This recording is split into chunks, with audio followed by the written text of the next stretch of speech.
नमस्कार साथियों, मैं गौरव स्वागत करता हूं जीएनसी नर्सिंग कोचिंग की ऑनलाइन क्लास में। डाइजेस्टिव सिस्टम चल रहा है जिसमें 2-3 लेक्चर हो भी गए हैं। उसमें एलिमेंट्री कैनाल के बारे में डिस्कस कर लिया था, जिसमें oral cavity, oesophagus, pharynx, stomach ये हो गए थे। नेक्स्ट एसेसरी ऑर्गन के अंदर पैनक्रियाज हो गया था। और जो आज का टॉपिक है, आज है लीवर एंड गॉल ब्लैडर। सबसे पहले लीवर के बारे में यहाँ डिस्कस करेंगे। तो लीवर में सबसे पहले ग्लैंड, ये it is a gland, it is a largest gland, ये सबसे बड़ी ग्लैंड है। नेक्स्ट बात करते हैं इसका वेट। सबसे पहले एनाटॉमी के बारे में जान रहे हैं, ये दिखती कैसी है, इसका वेट कितना होता है, ये कहाँ पर स्थित होती है, इसके बारे में चर्चा करना है। तो वेट इसका कितना होता है, 1.5 to 2.3 kg। कितना होता है, 1.5 to 2.3 kg होता है। नेक्स्ट इसकी लोकेशन क्या होती है। लोकेशन की बात करें या लोकेशन पढ़ने से पहले इसके बारे में और चर्चा करते हैं। इसके लोब कितने होते हैं। लोब, एक रफली डायग्राम यहाँ पर लीवर का है।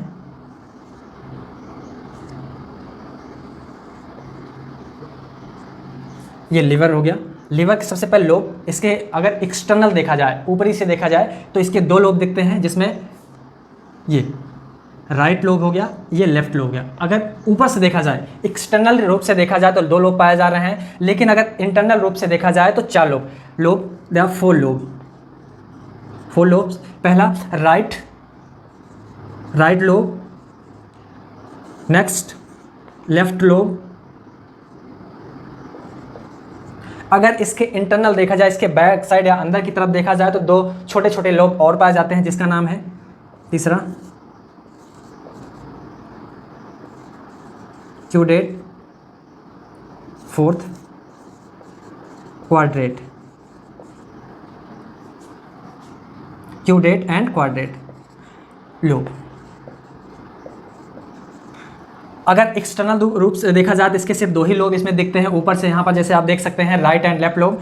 अगर अंदर से देखा जाए, इंटरनल देखा जाए, तो 2 लोब और पाए जाते हैं। और इसको राइट और लेफ्ट को बांटने वाली जो लाइनिंग है, इसे कहते हैं ligamentum teres. Ligamentum teres, it is a lining which separate the liver in 2 part, right and left. ये इसकी लोब की बात हो गई। नेक्स्ट इसके अंदर बात करते हैं, it is a veg shape. It is a veg shape. External feature के बारे में हम अभी स्टडी कर रहे हैं, यहाँ पर डिस्कस कर रहे हैं। नेक्स्ट बात की जाए लोकेशन के बारे में। लोकेशन के बारे में बात की जाए तो इसके पहले वाले लेक्चर में हमने रीजन के बारे में बात करी थी। और नेक्स्ट अगर अपने एब्डोमिनल कैविटी को अगर क्वाड्रेंट में बात की जाए तो 2 क्वाड्रेंट होते हैं, यहाँ पर हमने बात की थी 4 होते हैं, राइट, ये लेफ्ट। तो राइट क्या है, right upper quadrant, left upper quadrant. Right upper lower quadrant, इधर लेफ्ट लोअर क्वाड्रेंट। तो क्वाड्रेंट की बात होगी तो ये कहाँ पर होगा, ये अपर क्वाड्रेंट में होगा। जो लीवर है, it is located in upper quadrant, located in upper quadrant. Upper quadrant में ये सिचुएटेड होता है। नेक्स्ट अगर रीजन की बात की जाए तो रीजन अब यहाँ पर हमने डिस्कस किया था कि इसके 9 रीजन, अगर एब्डोमिनल कैविटी के रीजन की बात की जाए तो इसके 9 रीजन के बारे में हमने चर्चा किया था। तो सबसे पहले ये कहाँ से कहाँ तक एक्सटेंडेड होता है, इट इज एक्सटेंडेड फ्रॉम कहाँ से कहाँ तक एक्सटेंड रहता है, it is right hypochondriac region and part of epigastric region to left hypochondriac region. कहाँ से कहाँ तक होता है, हमने देखा था कि राइट साइड के सबसे ऊपर वाला जो पोर्शन था, राइट हाइपोकॉन्ड्रियक रीजन था। जो बीच में ऊपर वाला था वो एपिगैस्ट्रिक रीजन था। नेक्स्ट जो लेफ्ट साइड के सबसे ऊपर वाला जो पोर्शन था वो क्या था, लेफ्ट हाइपोकॉन्ड्रियक रीजन। तो ये कहाँ से कहाँ तक होता है, एक्सटेंड होता है, उसके बारे में हमने चर्चा की थी, बात कर लिया। सबसे पहले it is a largest gland. Next it is the weight of liver is this 1.5 to 2.3 kg. Next there are 4 lobes are found in the liver. Next location, it is situated in upper quadrant of abdominal cavity. Next it is extended from hypochondriac region and part of epigastric to the hypochondriac region. यहाँ पर हमने location की बात कर ली। Next बात करते हैं इसके आगे पीछे कुछ स्ट्रक्चर्स पाई जाती हैं, तो इसका लोकेशन किसके आगे है, किसके पीछे है, और लीवर के बगल में क्या है, उसके बारे में चर्चा करेंगे।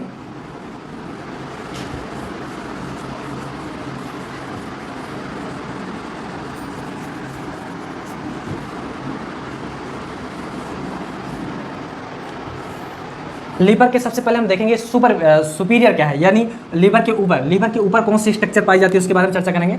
तो सुपीरियरली इसमें देखेंगे कि सबसे ऊपर क्या है इसके, डायफ्राम।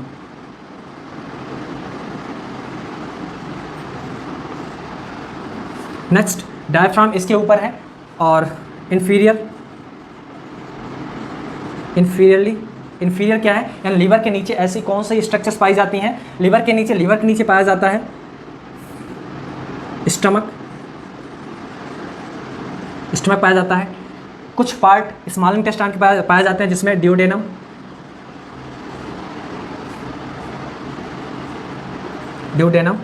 या इंटेस्टाइन। यहां पर हमने देखा इन्फीरियर क्या पाया जाता है, सुपीरियर क्या पाया जाता है। नेक्स्ट बात करते हैं पोस्टीरियर में, यानी लीवर के पोस्टीरियर में क्या पाया जाता है, inferior vena cava, inferior vena cava. Next abdominal iota. Next इसके पीछे पाया जाता है यहाँ पर इन्फीरियर वेना कावा हो गया, अब्डोमिनल आयोटा हो गया, और इसके पीछे पाया जाता है एसोफेगस। ये हमने देखा कि इन पोस्टीरियर में एंटीरियर क्या पाया जाता है, एंटीरियर पाया जाता है अब्डोमिनल वॉल आगे पाया जाता है। नेक्स्ट लेटरल की बात करें, लेटरल में क्या पाया जाता है, दोनों ओर से रिप्स पाई जाती हैं, जो फ्लोटिंग रिप्स हो जाती हैं नीचे। वो सबसे पहले ट्रू रिप्स, फॉल्स रिप्स, उसके बाद फ्लोटिंग रिप्स। यहाँ पर फ्लोटिंग रिप्स पाई जाती हैं, फ्लोटिंग रिप्स पाई जाती हैं। हमने देखा सुपीरियर पे क्या था, डायफ्राम है। इन्फीरियर क्या है, स्टमक, ड्यूडेनम है। नेक्स्ट पोस्टीरियर में क्या है, inferior vena cava, abdominal iota, oesophagus. और एंटीरियर में क्या है, अब्डोमिनल वॉल है। लेटरल में क्या है, लेटरल में फ्लोटिंग रिप्स हैं। अगर एंटीरियर में देखा गया, यहाँ पर क्या है, अब्डोमिनल वॉल है। और पोस्टीरियर में क्या है, और पोस्टीरियर में एक और ऑर्गन है जिसका नाम है गाल ब्लेडर क्या है, पोस्टीरियर साइड में थोड़ा सा नीचे की तरफ थोड़ा सा हैंगिंग करता हुआ एक ऑर्गन है, इसके बारे में भी चर्चा करेंगे। ये क्या है, posterior part of the liver, ये पाया जाता है। नेक्स्ट बात करें लीवर के अंदर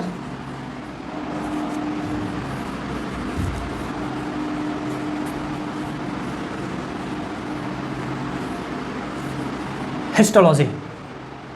अगर लीवर के एक टुकड़े को, छोटा सा एक टुकड़ा यहाँ से निकाल करके अगर इसके बारे में यहाँ पर अध्ययन करें, तो यहाँ पर एक छोटा सा टुकड़ा निकाल दिया गया बाहर, और इसके बारे में अंडर द माइक्रोस्कोप अगर इसकी स्टडी करें या इसके बारे में डिस्कस करेंगे, तो इसमें छोटी छोटी क्या पाई जाती है, प्लेट्स पाई जाती हैं।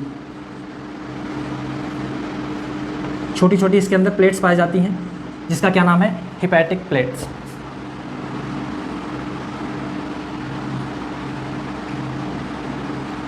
ये छोटी इसके अंदर प्लेट्स पाई जाती हैं। अगर इसका नाम दें, ये हमने जो एक सेल निकाला था, ये है हिपैटोसाइट। लीवर की सेल, इसे कहते हैं functional unit, structural and functional unit, structural and functional unit of liver क्या है, ये फंक्शनल एंड स्ट्रक्चरल यूनिट है। नेक्स्ट बात करें, ये जो प्लेट लगी हैं, ये एज अ प्लेट नुमा जो संरचना दिख रहा है, इसे कहते हैं हिपैटिक प्लेट।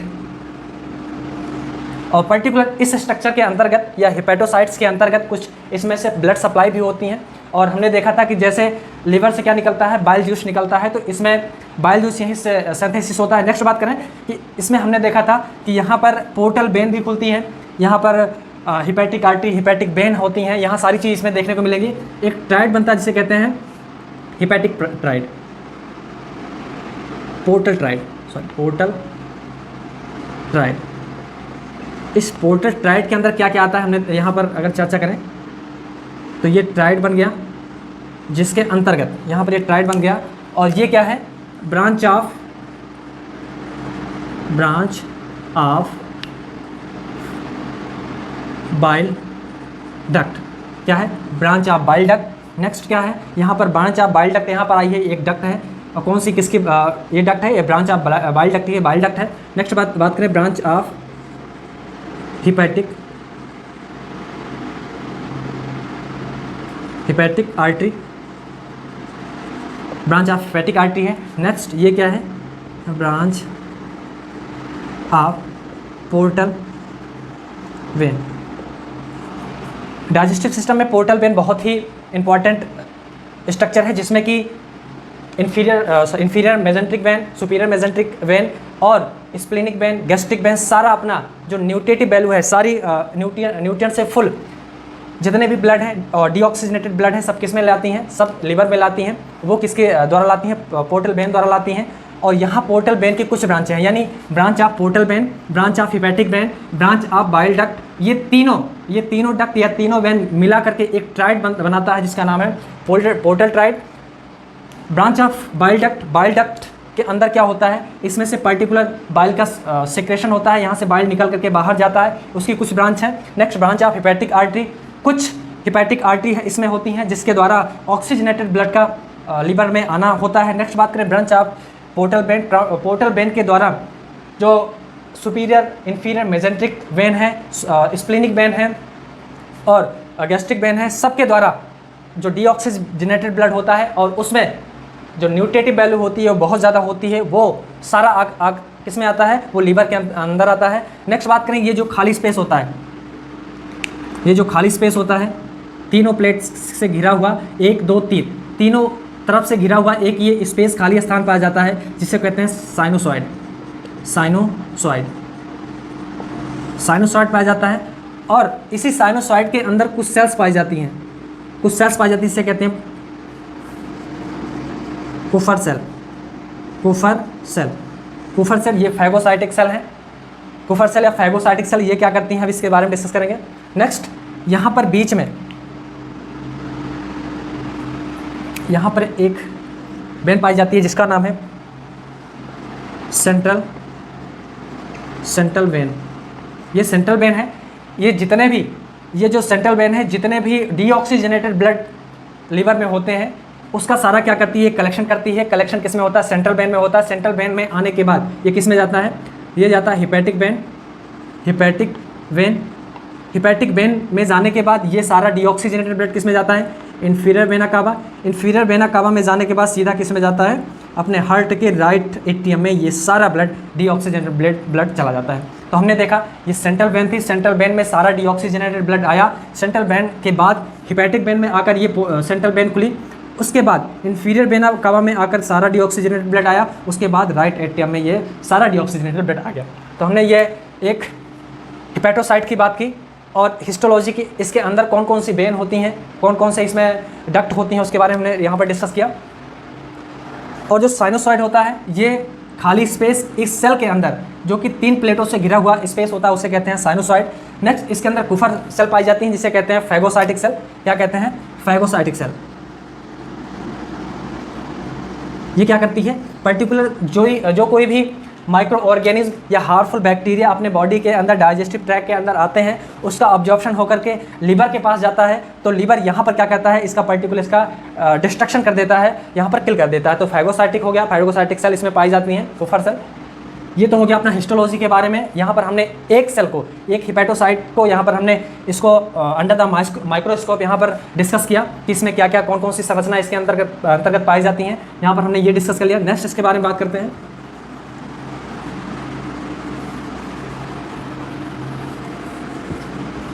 लिवर के बारे में, फंक्शन के बारे में, क्या रोल है इसका।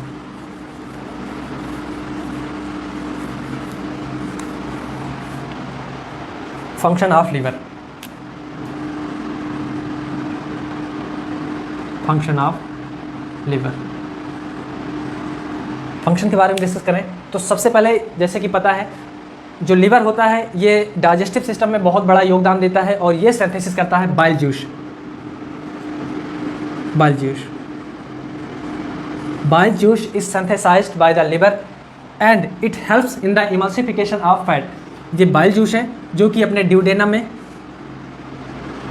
में इसका सिक्रेशन होता है। ये इसका सिक्रेशन कहाँ पर खुलता है? ड्यूडेनम में खुलता है। अभी एक्स्ट्रा हेपेटिक बिलियरी सिस्टम के द्वारा अभी हम डिस्कस करेंगे। ये ड्यूडेनम में खुलता है और ये क्या होता है? Emulsification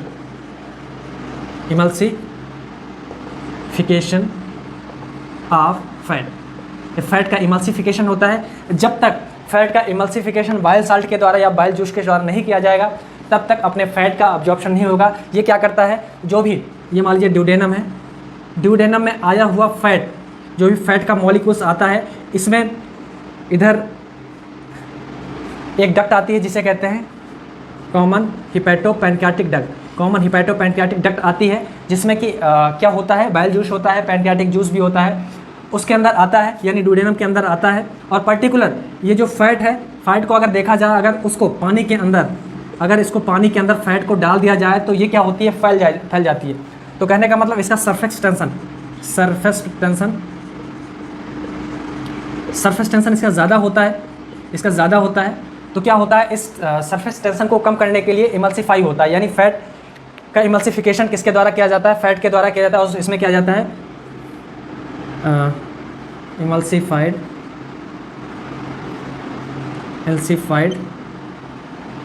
the fat and decrease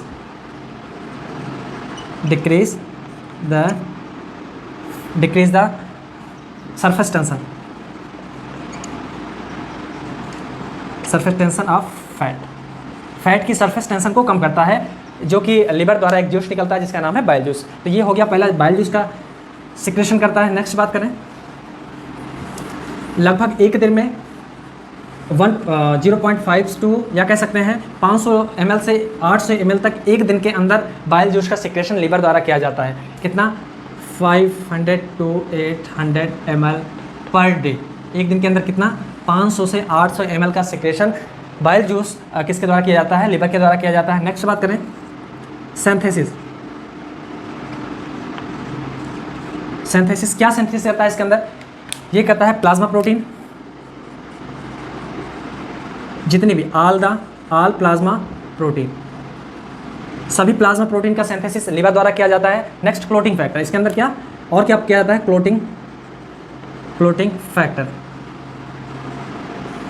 clotting factor का भी इसके अंदर सिंथेसिस किया जाता है। नेक्स्ट, विटामिन के का सिंथेसिस कहाँ से किया जाता है? अपने लिवर द्वारा किया जाता है। और लिवर जो है विटामिन के का सिंथेसिस करता है। और विटामिन के क्लोटिंग फैक्टर नंबर 2, 7, 9, 10, ये क्लोटिंग फैक्टर नंबर 2, 7, 9, 10, इसको बनाने के लिए विटामिन के बहुत आवश्यकता है, जो कि अपने लिवर द्वारा इसका सिंथेसिस किया जाता है। नेक्स्ट बात करें,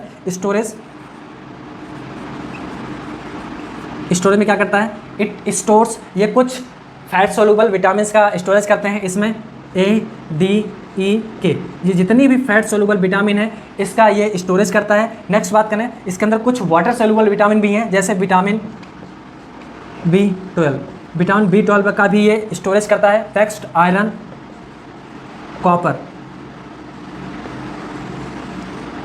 और कॉपर का भी अपने लिवर द्वारा इसका स्टोरेज किया जाता है। नेक्स्ट बात करें, इसके अंदर फंक्शन के अंदर हमने देखा सबसे पहले क्या था? Bile juice, secretion of bile juice. Next, synthesis of all the plasma protein, clotting factor. और स्टोरेज में यहाँ देखा हमने सबसे पहले फैट सोल्यूबल विटामिन। नेक्स्ट, इसमें कुछ वाटर सोल्यूबल विटामिन होती है, जैसे विटामिन B12, इसका भी स्टोरेज इसके अंदर किया जाता है, लिवर के द्वारा किया जाता है।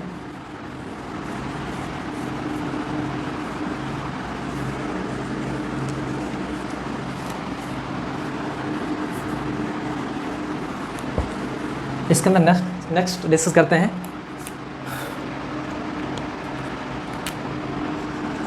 Storage of glucose in the form of glycogen by the influence of insulin के द्वारा ये क्या किया जाता है? ग्लूकोज का जो अपने ब्लड में एक्स्ट्रा ग्लूकोज घूमते रहते हैं उसको क्या करता है? इंसुलिन उसको कन्वर्ट कर देता है और इस अपने लीवर के अंदर इसका स्टोरेज करा देता है, ग्लूकोज का ग्लाइकोजन के रूप में, ग्लूकोज का ग्लाइकोजन के रूप में स्टोर करा देता है अपने लीवर के अंदर इंसुलिन के द्वारा। नेक्स्ट बात करते हैं metabolism. Metabolism, metabolism of fat, carbohydrate and protein. क्या करता है ये, इसका मेटाबॉलिज्म करता है एंड मैक्सिमम हीट प्रोडक्शन। सबसे ज़्यादा हीट प्रोडक्शन लीवर करता है, क्यों? Because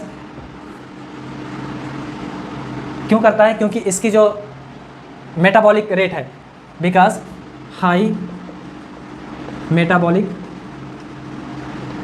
rate, high metabolic rate होने के कारण इसका हीट प्रोडक्शन भी ज़्यादा होता है, यानी कह सकते हैं लीवर के द्वारा मैक्सिमम हीट का प्रोडक्शन किया जाता है, क्योंकि इसके अंदर जो मेटाबॉलिक रेट है वो सबसे ज़्यादा होती है।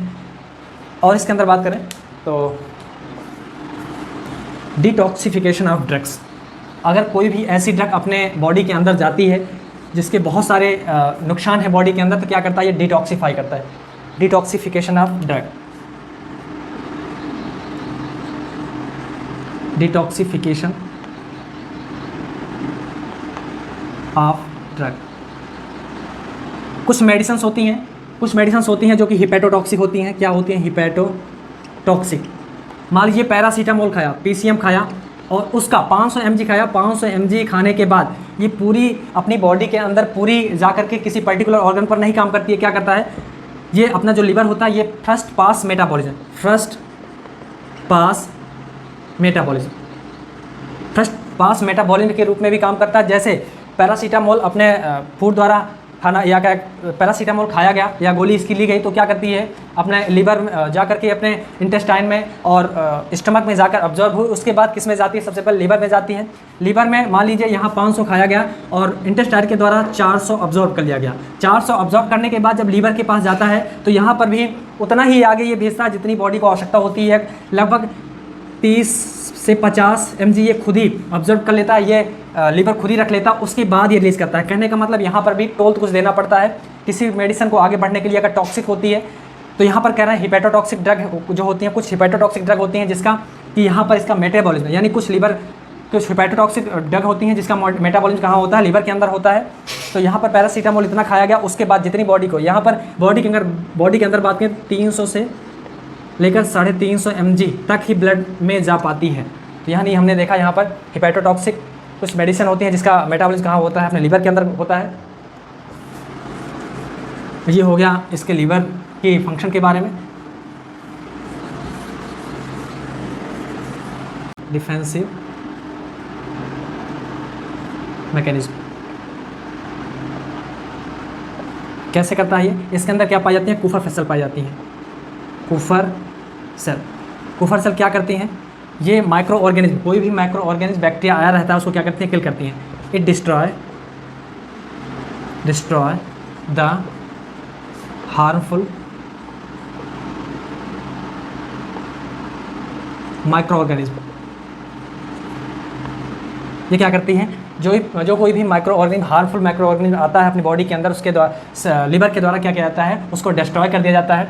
स्टोरेज में हमने बात कर ली थी। नेक्स्ट बात करते हैं, ये कुछ एंजाइम्स होते हैं, उसको क्या करती है? उसके फंक्शन को ये न्यूट्रीफाई करते हैं। जैसे इंसुलिन निकलता रहता है तो क्या होता है कि इंसुलिन हर समय नहीं निकलता रहता है, ये कुछ टाइम बाद क्या करता है? लीवर उसको उस फंक्शन को क्या करता है? डिस्ट्रॉय कर देता है या रोक देता है। इंसुलिन ऐसा नहीं कि इंसुलिन का काम क्या होता है? ग्लूकोज का ग्लाइकोजन के रूप में अपने लीवर में उसको कन्वर्ट करके स्टोर करना। तो क्या करता है? कुछ टाइम बाद लीवर क्या करता है? उस फंक्शन को, कह सकते हैं इंसुलिन का जो पर्टिकुलर फंक्शन है उस फंक्शन को ख़त्म कर देता है, डिस्ट्रॉय कर देता है। तो ये सारी बात होगी अपने लीवर के अंदर।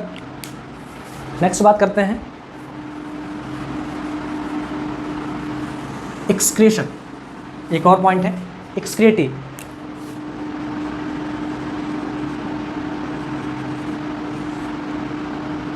एक्सक्रीटिव फंक्शन, एक्सक्रीशन क्या करता है? ये नाइट्रोजनस बेस्ड प्रोडक्ट जो कि अपना अमोनिया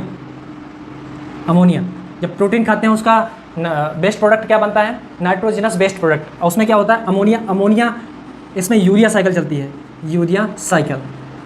लीवर के अंदर यूरिया साइकिल करती है जो अमोनिया को यूरिया में कन्वर्ट कर देती है, जो कि अपने ब्लड के द्वारा सॉरी जो कि अपना यूरिन के द्वारा बाहर निकल जाते हैं। नेक्स्ट बात करते हैं इसके अंदर एक्सक्रिएटर में, कुछ एक्सक्रिएटरी में करता है बाइल पिगमेंट। बाइल पिगमेंट इसमें जैसे हो गया बिलिरुबिन, इसका भी एक्सक्रिएशन इसके द्वारा, बाइल के द्वारा निकाला जाता है। अगर बिलिरुबिन की बात करें तो ये क्या होता है, ये अपने या कह सकते हैं ये वाटर में सोलूबल नहीं है। इसको जब ये लीवर के अंदर बिलिरुबिन आता है तो क्या करता है, इसके अंदर पर्टिकुलर एक एसिड पाया जाता है जिसका नाम है ग्लूकोरोनिक एसिड। ग्लूकोरोनिक एसिड ये क्या करता है, पर्टिकुलर बिलिरुबिन का कंजुगेशन करता है, और कंजुगेशन के बाद ये बाइल के द्वारा ये एक्सक्रेट होता है अपने इंटेस्टाइन में। इंटेस्टाइन के बाद ये कुछ अपने यूरिन के द्वारा पास आउट हो जाता है, कुछ स्टूल के द्वारा पास आउट, जो बाइल स्टूल के द्वारा पास होता है उसे कहते हैं स्टर्कोबिलिनोजन, और कुछ अपने यूरिन के थ्रू पास होता है वो क्या कहता है, यूरोबिलिनोजन। ये हो गया हमने देखा कि एक्सक्रेटरी फंक्शन में क्या क्या होता है। अमोनिया का एक्सक्रेशन हो गया यूरिया के द्वारा। नेक्स्ट इसमें बाइल्स पिगमेंट बिलिरुबिन का एक्सक्रेशन हो गया अपने यूरोबिलिनोजन और स्टर्कोबिलिनोजन। ये तो हो गई फंक्शन ऑफ लीवर। नेक्स्ट बात करते हैं इसके अंदर gall bladder.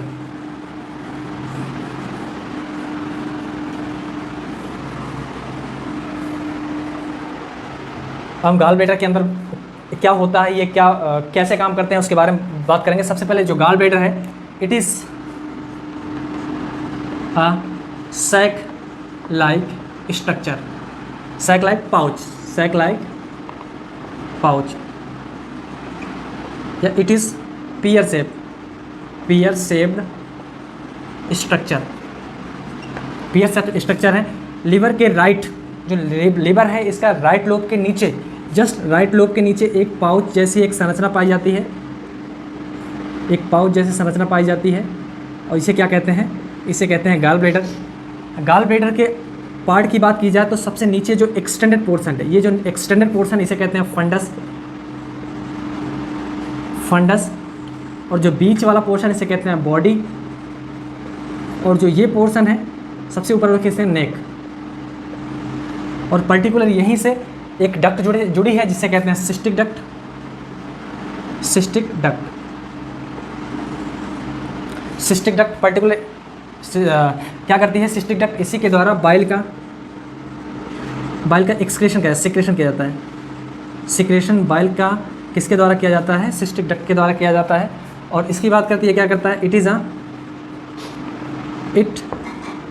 Act as storage of bile. ये क्या करता है, बाइल का स्टोरेज करने का काम करता है। लगभग 50 to 70 ml, लगभग 50 से 70 ml बाइल का स्टोरेज गॉल ब्लैडर के द्वारा किया जाता है। नेक्स्ट और क्या करता है, जब इसके अंदर बाइल आता है स्टोर होने के लिए क्या करता है, ये कंसनट्रेटेड बना देता है। कंसनट्रेटेड बाइल को ज़्यादा कंसनट्रेटेड कर देता है। क्यों? क्योंकि इसके अंदर 50 से 70 ml अगर बाइल इसके अंदर रहेगा तो क्या करेगा, वाटर का जो बाइल के अंदर प्रेजेंट वाटर रहेगा इसका क्या कर लेगा, ऑब्जॉर्प्शन कर लेगा, इसका ऑब्जॉर्प्शन कर लेगा। जब ऑब्जॉर्प्शन करने के बाद जो बाइल बचेगा वो कंसनट्रेटेड, थोड़ा सा गाढ़ा बचेगा, तो इसलिए कह रहे हैं ये कंसनट्रेटेड बाइल को ये छोड़ता है। नेक्स्ट बात करें, ये कैसे एक्टिवेट होता है इसके बारे में चर्चा करें। जो बाइल होता है वो कैसे एक्टिवेट होता है या कैसे उसका कॉन्ट्रैक्शन होता है। ड्यूडेनम से एक एंजाइम निकलता है, ड्यूडेनम से एक एंजाइम निकलता है जिसका नाम है कोलिसिस्टोकाइनिन। कोलिसिस्टोकाइनिन एक एंजाइम है जो किसके द्वारा निकाला जाता है, ड्यूडेनम के द्वारा निकाला जाता है। ये क्या करता है, पर्टिकुलर जो क्या कहते हैं अपना गॉल ब्लैडर है, गॉल ब्लैडर ये क्या करता है गॉल ब्लैडर पर, ये इसका जो मसल्स हैं, गॉल ब्लैडर की जो मसल्स है इसका कॉन्ट्रैक्शन कराता है, या कॉन्ट्रैक्शन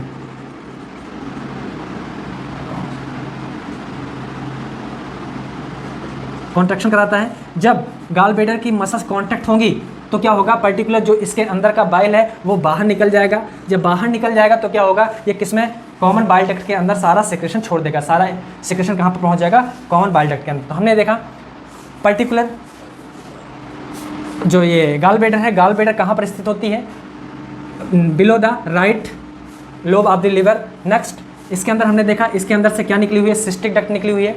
सिस्टिक डक्ट क्या करती है, पर्टिकुलर बाइल जूस का एक्सक्रेशन करती है या सिक्रेशन करती है, इसके द्वारा बाइल जूस का सिक्रेट इसी के द्वारा किया जाता है।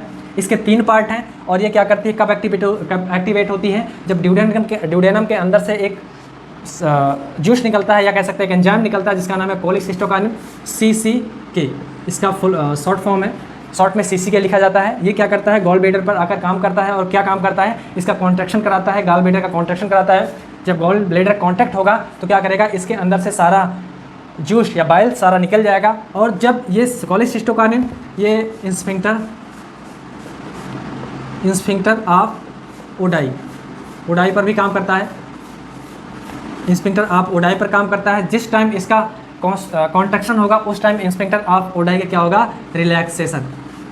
जब इसका कॉन्ट्रैक्शन होगा तो इसके अंदर से निकले हुए सारे बाइल कहाँ जाएंगे, कॉमन बाइल डक्ट से कहाँ पर जाएंगे, कॉमन हिपैटो पैनक्रियाटिक डक्ट में जाएगा। उसके बाद यहाँ पर इंस्फिंक्टर ऑफ ओडाई रिलैक्स होगा यानी ओपन होगा। जब ओपन होगा तो सारा बाइल किस में जाएगा, ड्यूडेनम में जाकर ओपन हो जाएगा। तो इसकी बात हो गई, मैंने बात कर लिया। नेक्स्ट इसके ब्लड सप्लाई की बात करते हैं कि पर्टिकुलर गॉल ब्लैडर जो है इसको कौन सप्लाई करती है।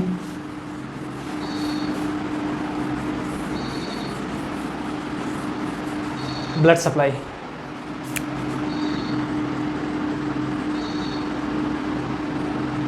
सप्लाई सिस्टिक आर्टरी ये किसके ब्रांच है, ब्रांच ऑफ हिपैटिक आर्टरी की एक ब्रांच है, इसका नाम है सिस्टिक आर्टरी। वो किसको सप्लाई करती है, ये करती है गॉल ब्लैडर को। नेक्स्ट सिस्टिक वेन होती है जो इसके डीऑक्सीजनेटेड ब्लड को वापस ले जाती है। ये दोनों बात हो गई। और लीवर की बात करें, यहाँ पर लीवर की बात कर रहे हैं, अगर लीवर की यहाँ छोटे से बात करें, लीवर को कौन सप्लाई करता है और कौन इसमें से डीऑक्सीजनेटेड ब्लड को ले जाता है। सप्लाई करने के लिए अगर बात करें तो यहाँ से एक आती है hepatic artery. Next portal vein भी इसको सप्लाई करती है। इसमें क्या होता है, ये डीऑक्सीजनेटेड ब्लड को जरूर देती है लेकिन इसके अंदर क्या होता है, रिच इन न्यूट्रिएंट्स, इसमें न्यूट्रिएंट्स की अमाउंट ज़्यादा होता है। और इसको पर्टिकुलर लीवर को सप्लाई करने वाली 2 ब्रांच हैं या कह सकते हैं 2 इसकी वेसल्स हैं। एक है हिपैटिक आर्टरी, ऑक्सीजनेटेड करती है, जो पोर्टल वेन होती है करती तो डीऑक्सीजनेटेड, लेकिन इसके अंदर सबसे ज़्यादा क्या पाया जाता है, न्यूट्रिएंट्स पाया जाता है। और इसके अंदर से डीऑक्सीजनेटेड ब्लड को ले जाने वाली एक ही वेन है जिसका नाम है हिपैटिक वेन है। और ये सारा सेक्रेशन किस में छोड़ती है, इन्फीरियर वेना कावा, और उसके बाद ये राइट एट्रियम ऑफ हार्ट, यहाँ पर सारा सेक्रेशन छोड़ दी। तो हमने इसके बारे में चर्चा कर लिया। ये क्या काम करता है, सिर्फ व सिर्फ, यानी अगर गॉल ब्लैडर की बात करें तो सिर्फ स्टोरेज ऑफ किसका स्टोरेज करता है, बाइल जूस, या बाइल जूस का सिर्फ ये क्या करता है, स्टोरेज करता है। किसका फंक्शन हो गया, ये गॉल ब्लैडर का अपना फंक्शन हो गया। अब एक और टॉपिक यहाँ पर डिस्कस करते हैं जिसका नाम है extra hepatic biliary system.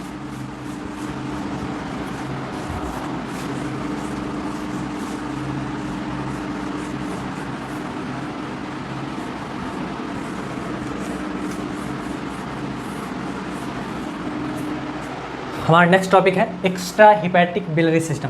Extra hepatic biliary system के अंदर कौन कौन से ऑर्गन सम्मिलित हैं उसके बारे में चर्चा करेंगे। सबसे पहले यहाँ पर लीवर,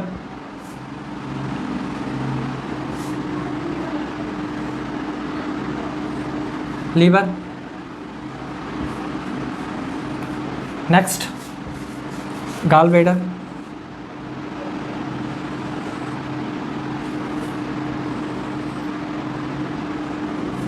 यहाँ पर गॉल ब्लैडर, ये गॉल ब्लैडर हो गया।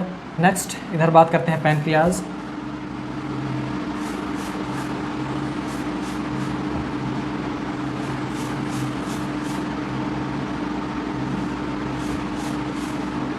एज अ पैनक्रियाज होगी।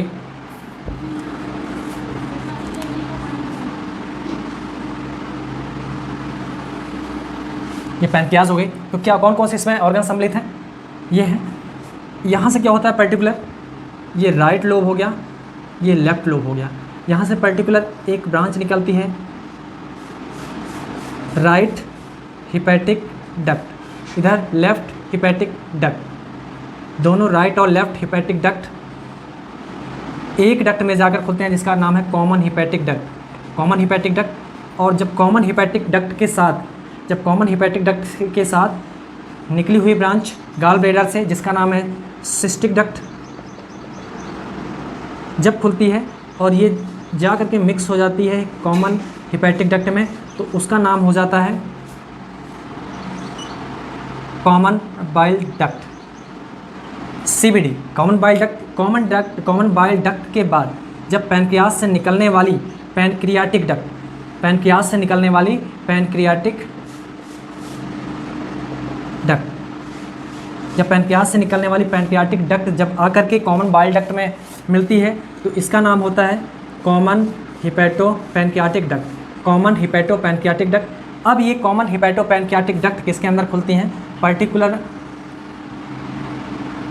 ये खुलती हैं स्मॉल इंटेस्टाइन के पहले पोर्शन से जिसका नाम है ड्यूडेनम। ये कैसे काम करता है, ये इसके काम करने की बात करें तो सबसे पहले क्या होता है, यहाँ से निकलता है यानी स्टमक से निकलता है एक एंजाइम्स निकलता है जिसका नाम है गैस्ट्रिन। दूसरा है एक ड्यूडेनम से ही निकलने वाला, ड्यूडेनम से निकलने वाला एक होता है CCK, कोलिसिस्टोकाइनिन।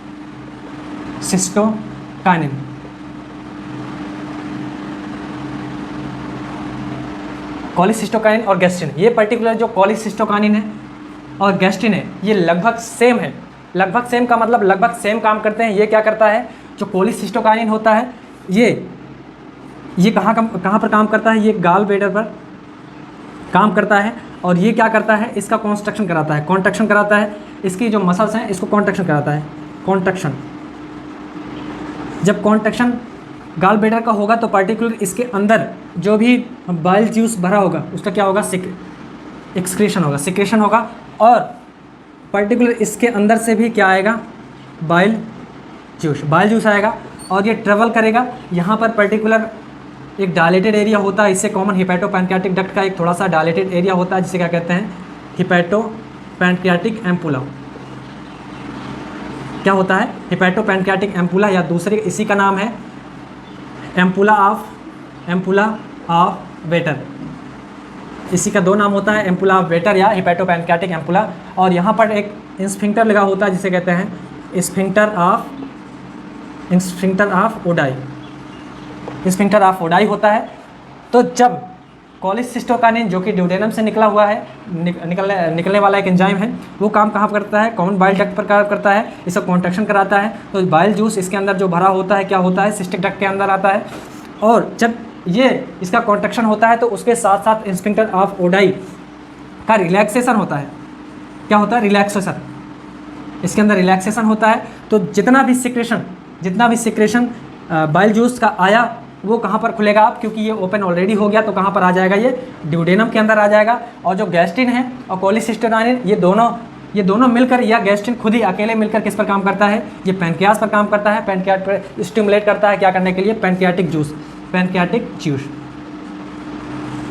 जूस को निकालने के लिए। तो पर्टिकुलर पैनक्रियाज से निकलने वाला सिक्रेशन भी इसके अंदर ट्रेवल करता है और आकर के ड्यूडेनम में खुलता है। तो सारा ये कहाँ पर आ गया, ये सिस्टम सारा किस लिए डिपेंड है, क्योंकि इसके अंदर जो फैट आता है, फैट का इमल्सिफाइड करने के लिए। दूसरा, पैनक्रियाज से निकलने वाले सारे एंजाइम्स जिसमें कि चाहे बात की जाए कार्बोहाइड्रेट, चाहे प्रोटीन की बात की जाए, चाहे फैट की बात की जाए, तीनों को तोड़ने के लिए, तीनों को डाइजेशन करने के लिए पर्टिकुलर पैनक्रियाटिक जूस पाया जाता है। ये भी सारे आते हैं जो कि स्मॉल इंटेस्टाइन के अंदर पर्टिकुलर मिल करके ये डाइजेशन को पूरा करते हैं। तो ये हो गया अपना एक्स्ट्रा हिपैटिक बिलियरी सिस्टम, ये बिलियरी सिस्टम हो गया। आशा करता हूँ कि ये चीज़ें आपको ज़रूर समझ में आई होंगी। अगर आई हों तो प्लीज़ लाइक करें हमारे वीडियो